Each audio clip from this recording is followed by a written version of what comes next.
Hi, అందరికీ నమస్కారం. ఈరోజు ఉదయం పిల్లలకి సామల అంబలి ఇచ్చాను.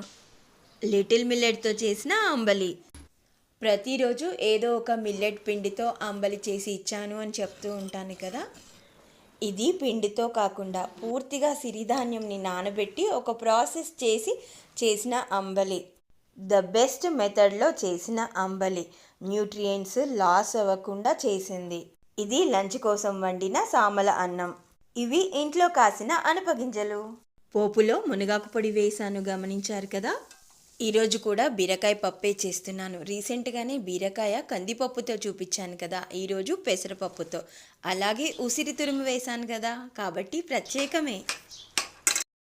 పప్పు ఉడికించడం అచ్చంగా కందిపప్పు ఎలా ఉడికించానో అలాగే. మొన్నే కదా బీరకాయ పప్పు చేశాను, మళ్ళీ చేయడానికి కారణం ఉంది, చెప్తాను వీడియోలో మీకు. అంబలి ద బెస్ట్ మెథడ్లో చేశాను అని చెప్పాను కదా, అయినా సరే మీకు నేను ఆ వీడియో చూపించలేను. అది మా గురువు గారి ప్రత్యేకమైన పద్ధతి. తన అనుమతి లేకుండా నేను చూపించలేను. అందుకోసం పిల్లలకి అలా లంచ్ బాక్స్లోకి బీరకాయ పప్పుతో పంపించేసి తర్వాత కాకరకాయ వేపుడు. ఎక్కడా కూడా కండని సపరేట్ చేయలేదు. ముదిరిన గింజలు వస్తే మాత్రం తీసివేశాను.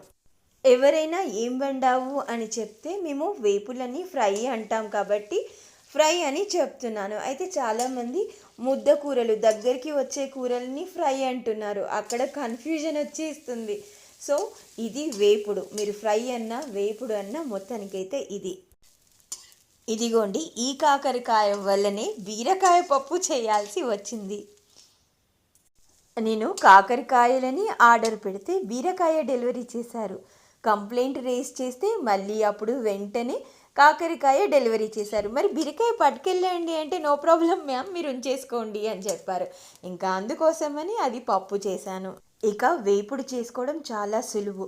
కాస్త నూనె వేసి వేడయ్యాక జీలకర్ర కూడా వేసుకొని కాకరకాయ ముక్కలు వేసి పచ్చిదనం పోయేంత వరకు మంట మధ్యస్థంగా పెట్టుకొని కలుపుతూ ఉండడమే. ఇలా వేగడం దగ్గరికి వచ్చిన తర్వాత కాస్త పసుపు, మెంతి పొడి కూడా వేశాను. ముందే వేయడం వల్ల మాడిపోతుంది, అడుగంటుతుందని దగ్గరికి వచ్చాక వేశాను. అలాగే చివర్లో కొంచెం నూనె వేస్తే బాగుంటుందని మరి కాస్త నూనె కూడా. కూరలో వేసినట్టు ఉప్పు ముందుగా వేయకూడదు. అలా చేస్తే వేపుడు కాకుండా కాకరకాయ ముద్దకూరలా అయిపోతుంది. కాకరకాయ ముక్కలు వేగిన తర్వాత వెంటనే కూడా ఉప్పు కారాలు వేయకుండా స్టవ్ ఆఫ్ చేసుకొని ముక్కలు చల్లారిన తర్వాత అప్పుడు కారం, ఉప్పు సరిపడా. ఇదిగోండి మీకొక ముద్ద. అబ్బా చేదు అనకండి, అసలే లేదు. ఇక మీరు చేసేయండి.